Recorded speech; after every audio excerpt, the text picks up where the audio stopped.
You're listening to Civic Media.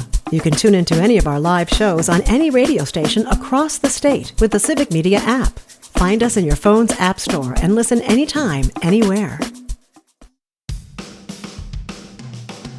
From the rolling bluffs of the Driftless region to the pristine shorelines of Superior in Michigan, from the Northwoods to the Kettle Moraine, Civic Media broadcasts across all of Wisconsin for all of Wisconsin. Take a trip with us across the radio network to hear from communities throughout the state. This is the Civic Media Spotlight. Hello and welcome back to the Civic Media Spotlight. The first show in this second hour is the Maggie Dawn Show. And filling in for Maggie Daun is Matt Rothschild and Angela Lang, who sit down with Judge Chris Taylor, who's a candidate for the Wisconsin Supreme Court, to talk about her campaign. Actually, Maggie's not here. I'm Matt Rothschild. I'm guest hosting for Maggie today, along with my stellar co-host, Angela Lang. We like to do this together over the last several months, and it's always a joy, Angela, to be here with you. Same, likewise. And thanks, Judge Taylor, for being here. Yeah, well, thanks so much for having me. We've got appellate court judge Chris Taylor on the stream with us. She is running for Wisconsin Supreme Court, and you can join our conversation anytime by phone or by text. The number for both is 855-752-4842. That's 855-75-CIVIC. If you want to talk with Judge Taylor, just give us a holler. Judge Taylor, welcome to the show. Thanks so much for having me. I'm really excited to be here. You know, Justice Susan Crawford was sworn in just the other day. Were you there? What do you make of her ascendancy? Oh, I was just so thrilled, just absolutely thrilled. I was so proud of the people of the state of Wisconsin who rejected the efforts of the richest man in the world to buy a seat on the Wisconsin Supreme Court.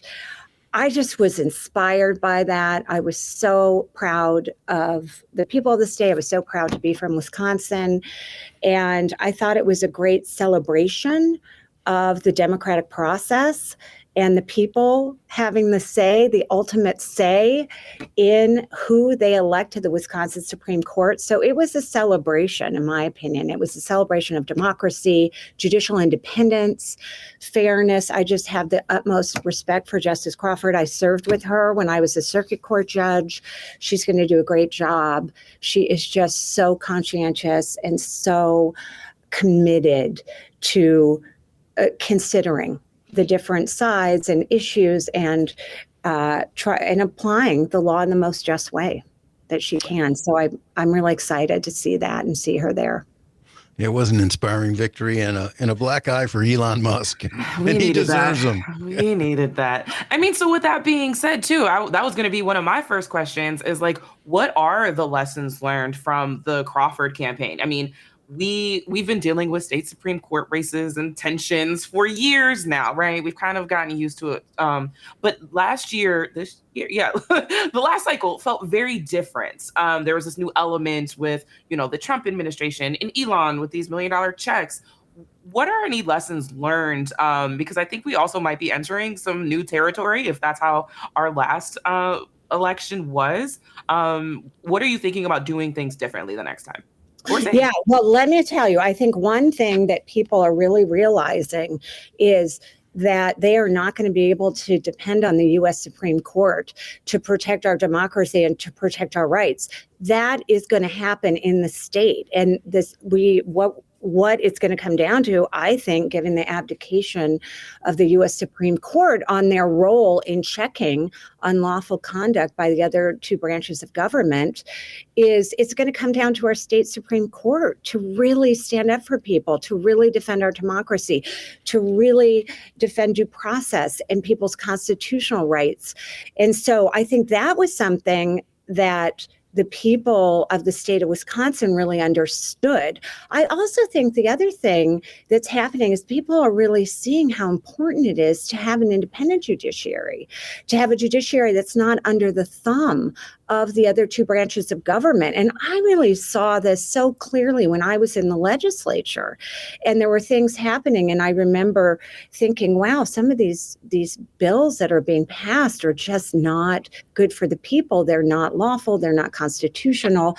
But at that time, we didn't have a state Supreme Court that was willing to check the state legislature.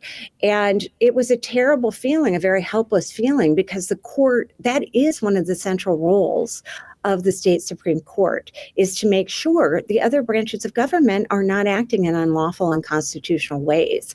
So I think people are really understanding the importance of the court. And then I think the third lesson is that people want the court not only to be independent and not only to check the power of the two other branches, but they want a court who's on their side, who's going to be in their corner, who is going to stand up for everyday Wisconsinites, not the most powerful special interests, not the people who have all the power. And that's really what I think Justice Rebecca Bradley, who I'm running against, that has been what she's done.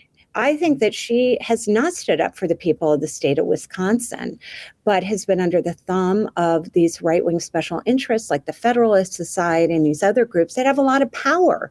But for me, this campaign is about, and I think Susan Crawford's victory is about the power of the people collectively, that they should be at the center of their government, and they have the power to control their government and to make sure their government is really standing up for them and is really reflecting what they need from the judiciary, what they need from the legislature. So I think those are three lessons, certainly that I'm watching and learning, but I think our state has really shown the country and the world that we're understanding that really clearly here in Wisconsin.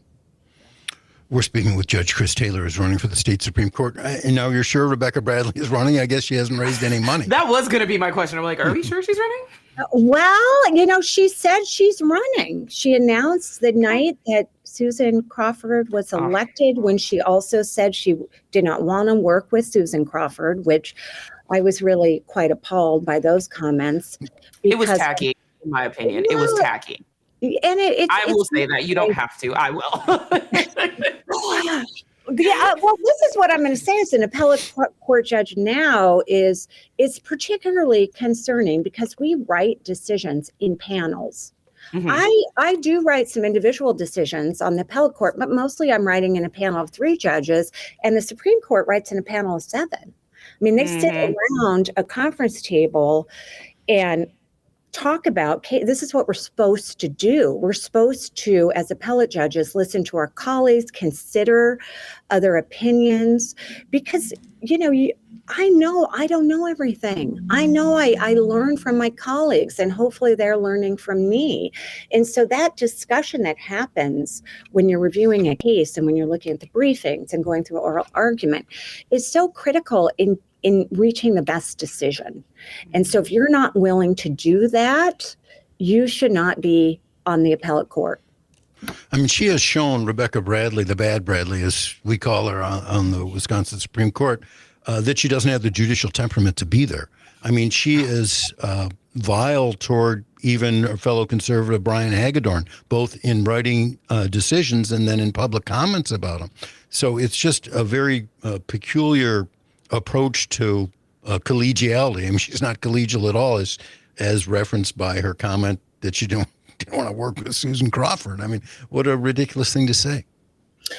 Well, and it means you really can't do the job. Right. Honestly, if you cannot have discussions with people who you might not see eye to eye with. I mean, that for me is, I actually like those discussions. Mm-hmm. I like talking to people who have different views than me, because what I know is I don't always know. I'm not always right. I think that's how we expand our minds. That's how we consider different opinions.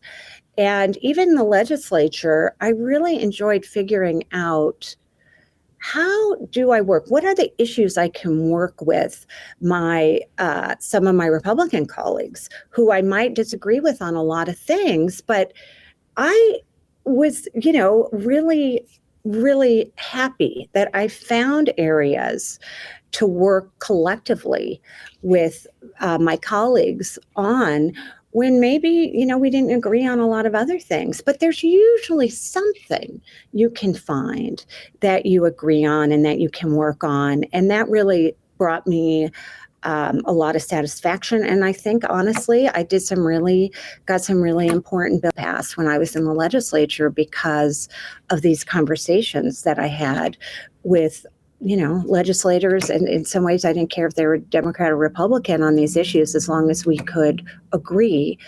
That was important. And that happens on the appellate court. I'm constantly having discussions with my colleagues who I'm on these panels with. We are always going back and forth. And what about this? And what about this case? And it's a really fun, stimulating environment. And if you don't have that, you're not going to write the best decisions. We're speaking with Chris Taylor and Matt Rothschild, guest hosting along with Angela Lang here on the Maggie Dawn Show.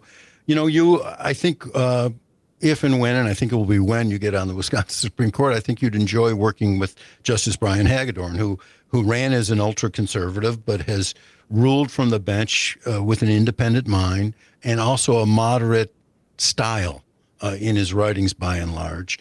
And he wasn't afraid to join with his liberal partners there on the court on some really big cases. The biggest of all was the Trump versus Wisconsin case on the voting in 2020. And so I think that would be someone you could work with, don't you? I can work with anybody. I mean, I really can. And I look forward. I'd be honored to work with Justice Hagedorn. I'd be honored to work with Justice Ziegler on the court. If I was on the court now, I'd be attempting to work with Rebecca Bradley. I mean, there's nobody I won't work with.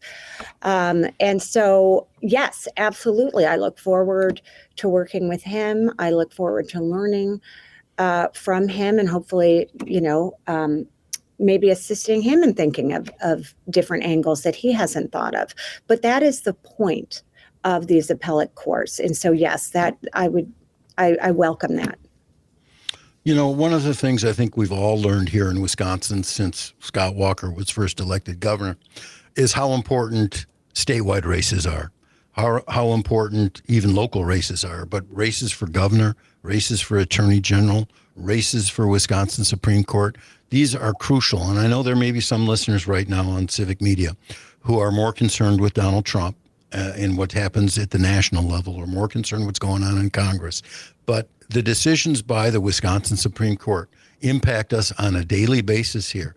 And you're right, Judge Taylor, that right now, the only way to preserve our rights is through our state constitution and our state Supreme Court, because at the federal level, everything is in the hands of people who don't respect our rights. And that's why I want to encourage everyone to get involved locally in these races. And this is a crucial race. If people wanted to support you, how would they go about doing that, Judge Taylor?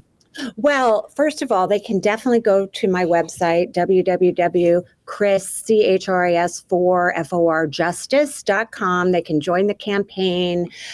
They can learn more, go to my website, learn more about me, talk to your friends, talk to your families, talk to your community about why this race is so important.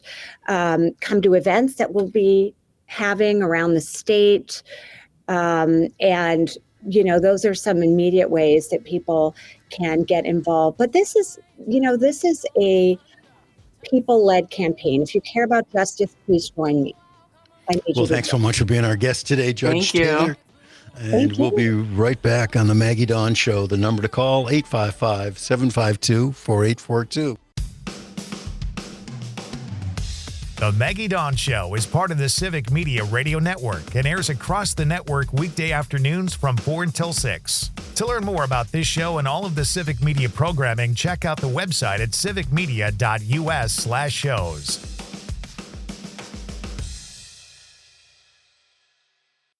You're listening to Civic Media. Stay up to date on the latest news and information for your local community and Wisconsin by signing up for our free email newsletter. Visit civicmedia.us/email to get started.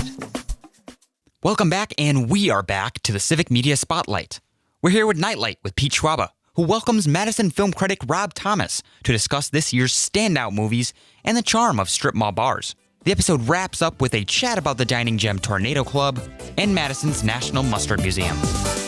Welcome back. I think that was like the first song we played, the bumper tune.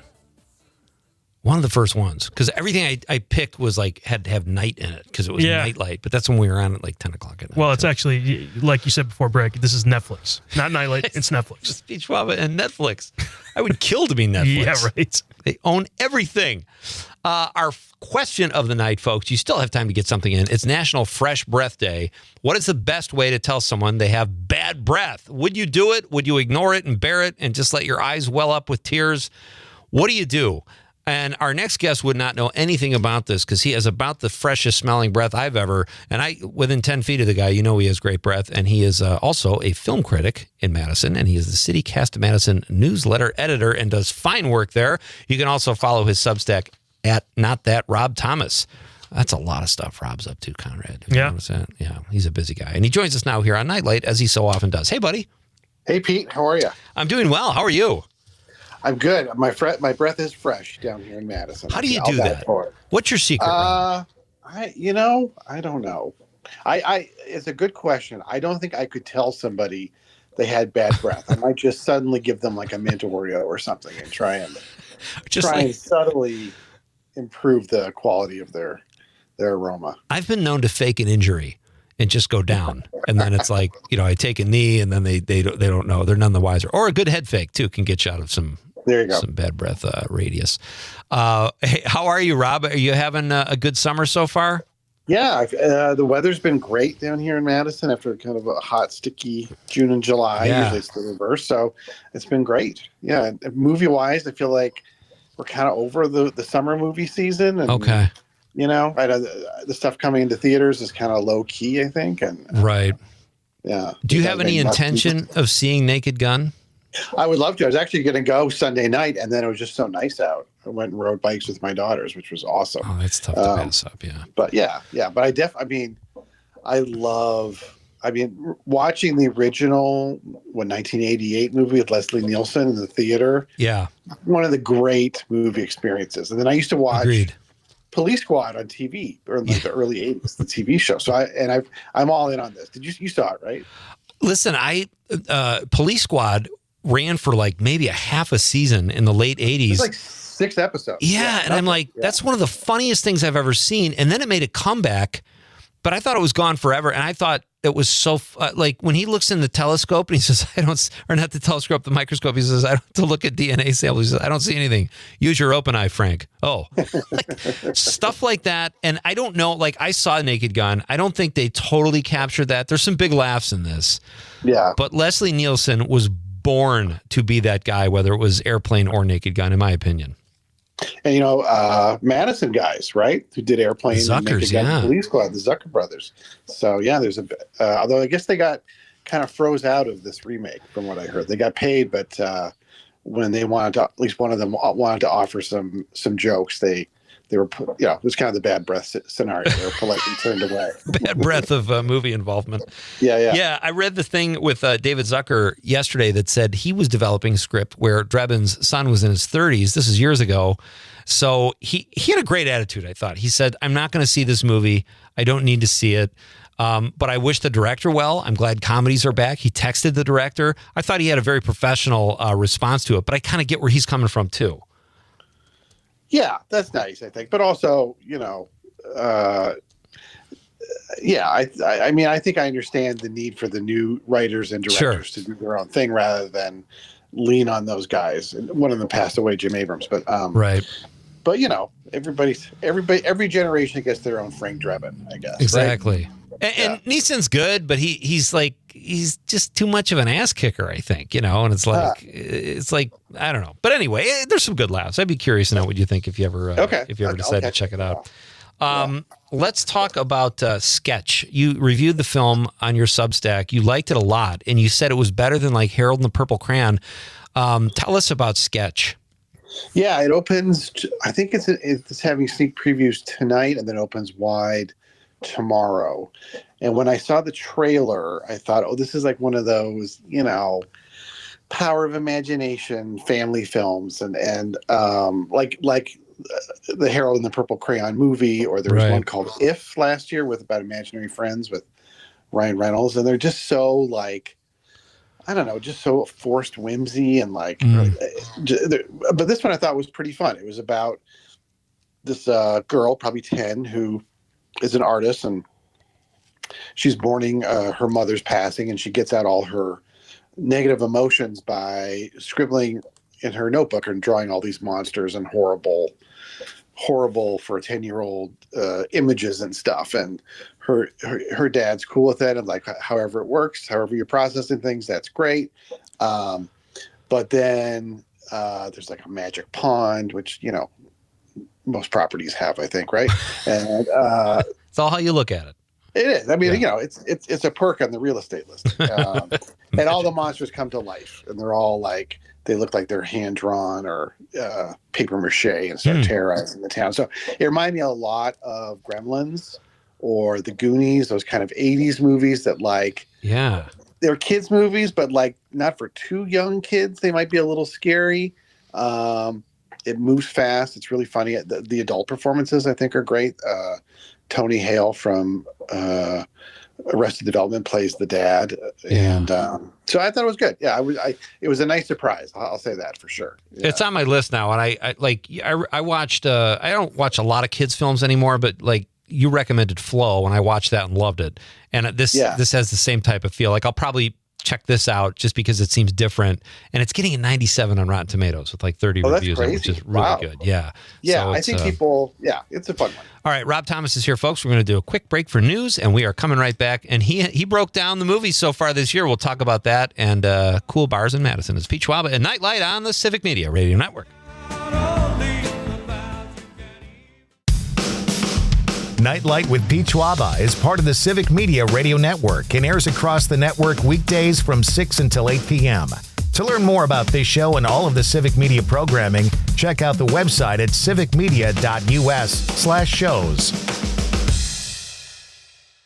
We are staying on the Nite Lite trend on the Civic Media Spotlight, where Pete Schwaba continues his conversation with Madison film critic Rob Thomas, who discusses this year's standout movies and the charm of strip mall bars.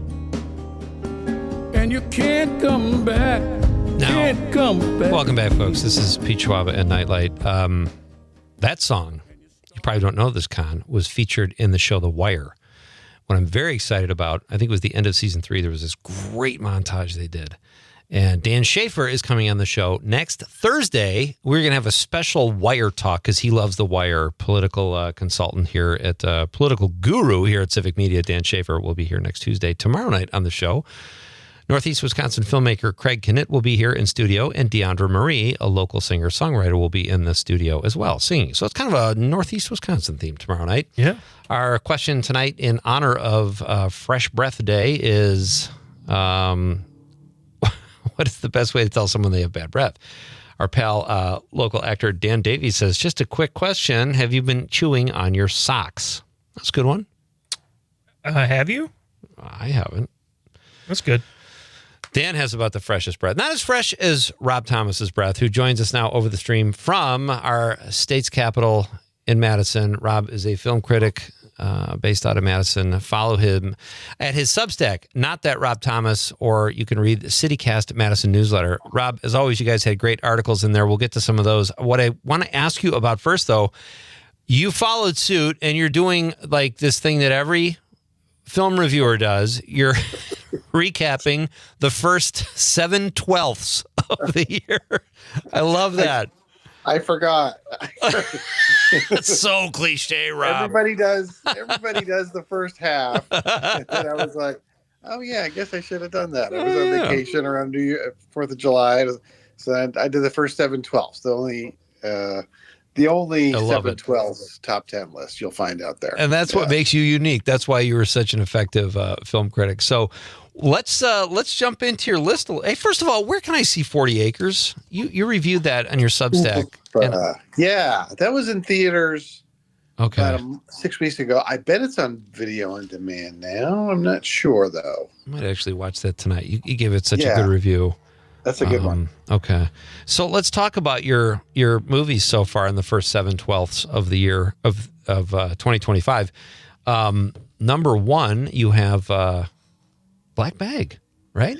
Yeah, that Nice. it's close between 1 and 2, but Black Bag is just I just think that's a perfect movie. I mean, it's right up my alley. British spy, Yeah. thriller, but like much more about dialogue and performance and character than action. I mean, there's not one but two dinner party scenes in that movie, so it's definitely not a John Wick movie.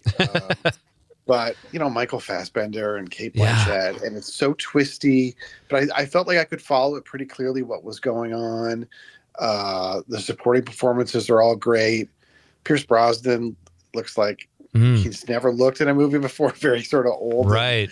Cranky, and I really liked him in it. I think that's on Peacock now. If people want to watch it, it gets off to a slow start, I would say. Which I was hooked, but if you're expecting thrills and spills, you might be a little surprised. But I was locked in the whole time. It's so great. Like I agree with you. It started slow, but I have so much confidence or faith, I guess you'd say, in the writer. I think it was David Koepp, right?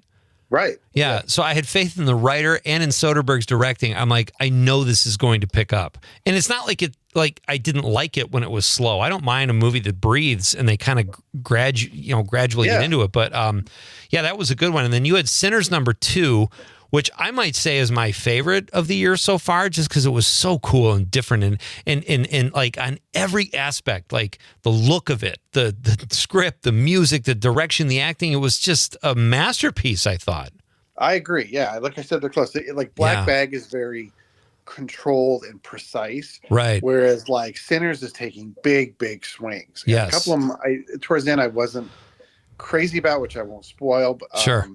But like the way it mixes horror and historical drama, the way you just buy that Michael B. Jordan is two different people, like you just completely buy that. Yeah. Like, and both performances are Oscar worthy, and the way it's like, just so scary, but also thrilling and funny and very thoughtful. I think about art and music and the way it's co-opted and the way it frees people. Like it's just so much going on in that movie. Ryan Coogler, should be able to do whatever he wants for the rest of his career. Oh, yeah. After that. So I mean, and those, there's 5/12 left of 2025. So positions may change. Something could change. So I want to ask you about one more. You've got it rated really highly at number 3, and I think you just reviewed this recently on your Substack. I did not read that review, but EFIS? Yeah. Oh, yeah. That's a great movie, and I just saw it. Tell me about that. I think you'd really like it. It's a baseball movie, but a very different kind of baseball movie. It's set in, I'm going to say like Long Island or New England or something like that in the 90s, and it's these two amateur weekend teams that are playing on this field, which is going to be torn down to build a middle school. And some of the guys are old guys who, this is the height of their athletic career. Yeah. Some of the guys are college guys who didn't quite make it, or former college ball players. And it really is less about the game than about observing all the different characters and their interactions. And it's fantastic. Like Wow. It's very funny. It's very unusual. Like sometimes you're watching the action on the field. Sometimes you're watching the people watching the action. The camera kind of roves around, and it's just very, a comedy, but also kind of very poignant, I thought, in a way, and very wise. And it didn't really get much of a release. Somebody in town, I think it was a local.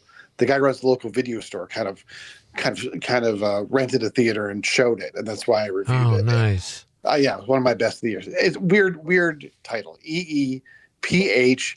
Yeah. Which an EFIS. A term I didn't know before, but I guess it's like a pitch that's so slow that it kind of psychs the batter out, and they miss it. They don't know what to they're do. like, well, I could hit this thing, and then somehow sneaks by. Yeah, I thought that was a changeup. Ephus must be like maybe, that to the 10th power. That's what's described in the movie. Anyway. Yeah. You F1 is on your list at number 7. My son has seen that, also has seen it twice. And I agree with your review perfectly. The human stuff is pretty basic, you say, but it's such a deeply pleasurable movie to watch with all of the racing. And as you say in your review, you have to see it. You don't want to watch this one on the old black and white.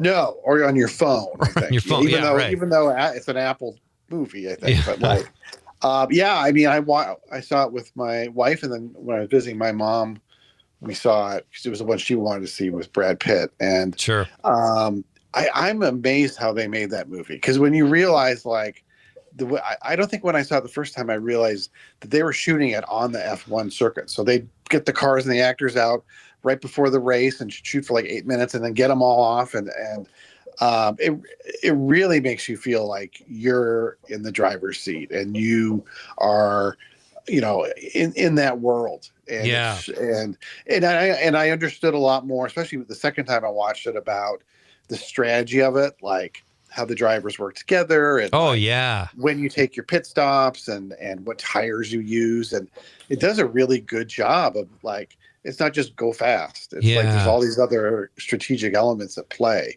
So for me, that's one of those movies that's going to be, I think, really rewatchable, just because it's so fun to watch. Very well said. My guest is Rob Thomas. He's a Madison-based film critic and the CityCast Madison newsletter editor. Check it out if you haven't already. They do great work. Is there anything else coming up, Rob, in the summer that you're excited to see before we move on from movies? I'm seeing TV shows that are kind of interesting to me in August, like this new Alien. Have you seen the trailer for that? I've heard of it. I don't think I've seen the trailer. Alien Earth. It looks it's the guy who did the Fargo TV show, which I love. Oh, I love that show. Yeah. So I'm interested to see what he does with it. It's set on Earth. Well, it's called Alien Earth. Of course, it's set on Earth. And it's sort of more about, like, the evil corporation that you sort of hear about in the Alien movie. So I'm interested in that. I'm trying to think what else. There's one called, I love the Coen brothers. And one of the Coens has a movie coming out called Honey Don't with Margaret Qualley. Right.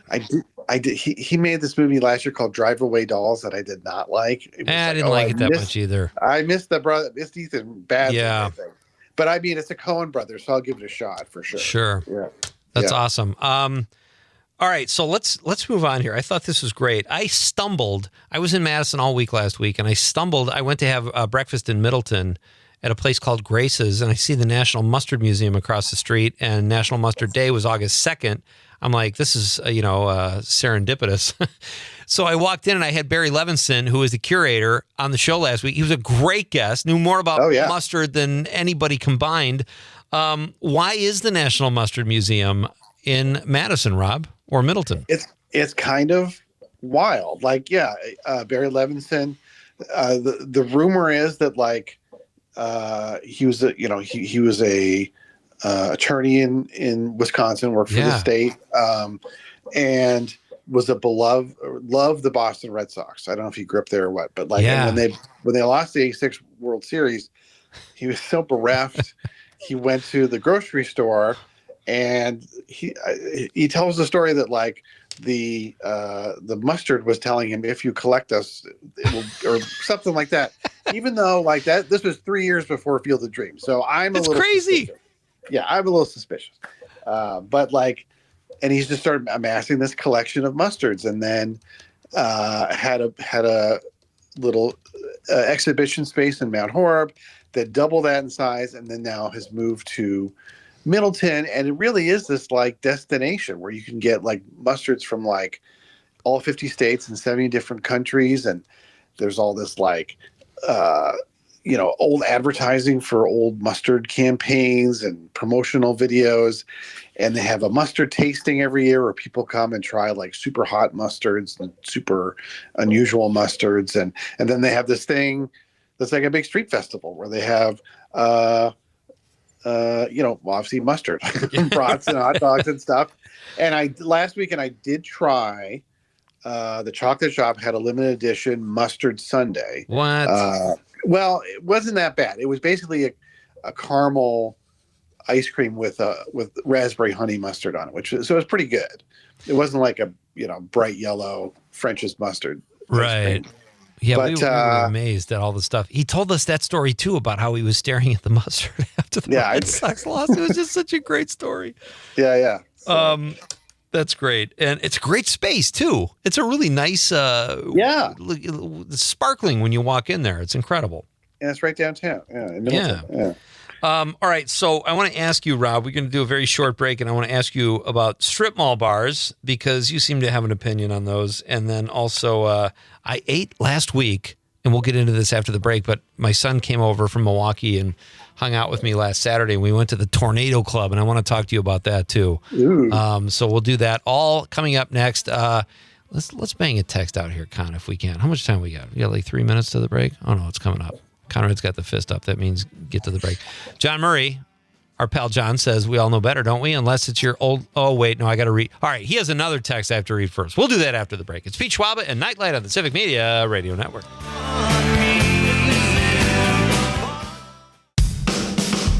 Nite Lite with Pete Schwaba is part of the Civic Media Radio Network and airs across the network weekdays from 6 until 8 p.m.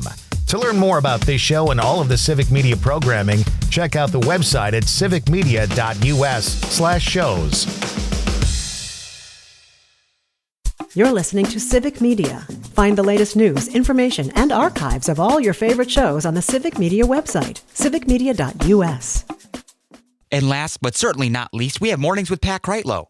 The future is being built in Superior with a successful first phase for the state's first city-owned open-access broadband network.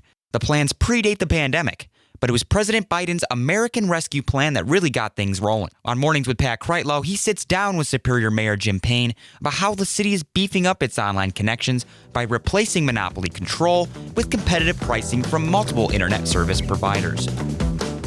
7:52, we're back now. Up North News is part of Courier Newsroom, and our new D.C. correspondent, Cam Stevenson, has a D.C. newsletter called Below the Beltway. You can read it at beltway.news or through couriernewsroom.com, and his latest column is about what's happening in Texas.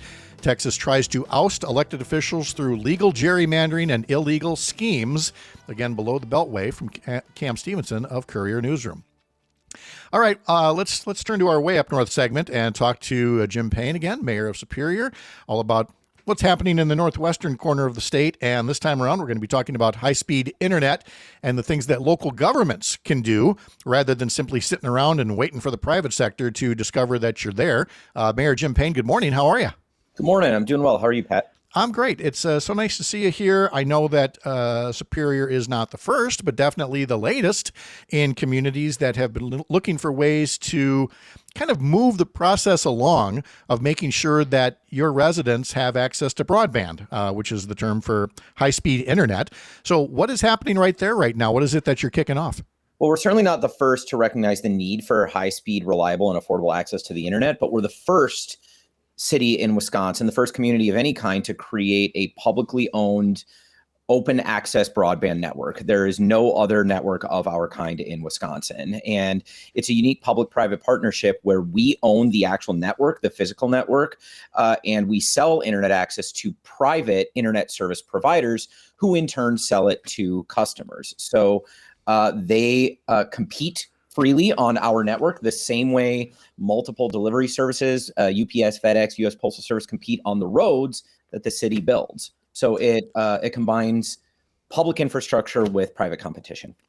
And that I'm glad to hear that explanation, because when I first heard about it, it made me wonder about a law that the Republican-led legislature passed several years ago that essentially was a ban on municipal networks, especially Wi-Fi networks, again, not wanting, the public sector to compete with the private sector. A lot of people were upset by that, saying, hey, look, in some of these smaller communities, the private sector isn't coming up here anytime soon. They're only going to want to serve the big cities.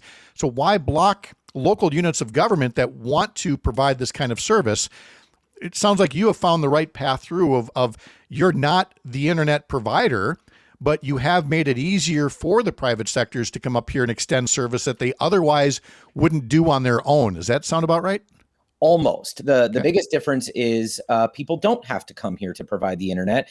People are already here that can provide the internet. So because all we require people to do is be an ISP, they don't have to own this gigantic physical network, a multi-million-dollar investment that allows small businesses to go into business selling the internet to customers. So one of our first ISPs, it came from Duluth, Minnesota, right next door, and is now headquartered in Superior. It's a really small business. They only serve this community on our network. So what we did is, rather than have a giant monopoly, which was what almost every city in the country has, selling us internet at whatever price they want, our monopoly, Spectrum, they actually raised the price of the internet during the pandemic. That was a kind of, we just saw that as unconscionable. How can you exploit people that way? So what we did is we combined what I thought is the best of the political philosophies on the left and the right. We believe in private sector competition to lower prices and increase innovation. And is it a network that is accessible to everybody in the Superior area now, or is it starting in one area and building out? No, we started in a pilot area, one neighborhood. It's actually my neighborhood. I'm talking to you on it right now. And so it was meant to show skeptics that this could actually work. One of the early successes, though, is our construction costs actually came in so far under budget that we're building out much faster than we had originally planned. So we will be lighting up the next neighborhood already this fall. And how is it that the city was able to afford to do its part of this public-private partnership? Joe Biden, really. The ARPA dollars that came to every community in the country. What a lot of people forget is that the ARPA dollars, which have been used for so many different things across the country, were primarily meant for utility infrastructure. And the first utility described in that law is access to broadband. And so we just took them at their word, and we used it to build a network. And so the first $5 million plus of this network was covered by that bill. So President Biden had this American Recovery Plan and had a mission for it. And you took that literally and seriously and made it work. It sounds like perhaps the most textbook case of ARPA funds doing what they were intended to do at the time. Exactly. In fact, we've been trying to build this network since before the pandemic, but the pandemic proved every single argument we made correct. When we had to send people home from work, send children home from school, and they did not have access to the internet, that meant they didn't go to school, Pat. That's what it meant. And people are still trying to pretend like that didn't happen. We lost a generation of kids that should have been educated and weren't because they didn't have access to this vital public infrastructure. The Biden administration gave us money to solve that problem, make sure that never happened again, and that's what we spent it on. That's incredible. And you said another neighborhood is coming. How long do you think it might take for most, if not all, of the city to be served?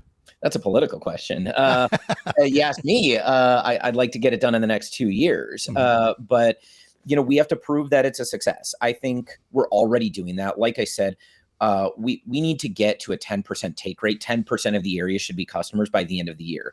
I think we're going to cross that in the next month. And if we can show real success by the fall of next year, I think we'll have justified moving quite a bit faster than our original forecast of 5 to 7 years.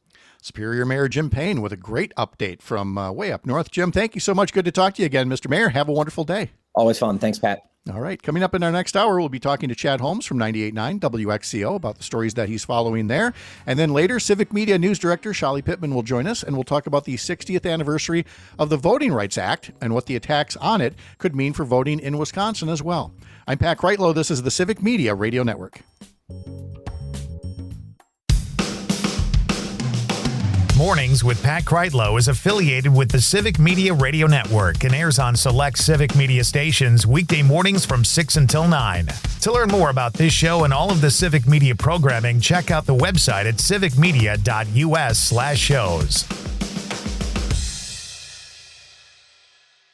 The national news cycle never stops, but it can be hard to find news about your local community. Civic Media is dedicated to providing quality local and state news coverage across Wisconsin. With the Civic Media app, you can get notifications about local stories that matter to you and your community. Find the free Civic Media app in your phone's app store and choose notifications from the menu to tell us what kind of news you want to hear about.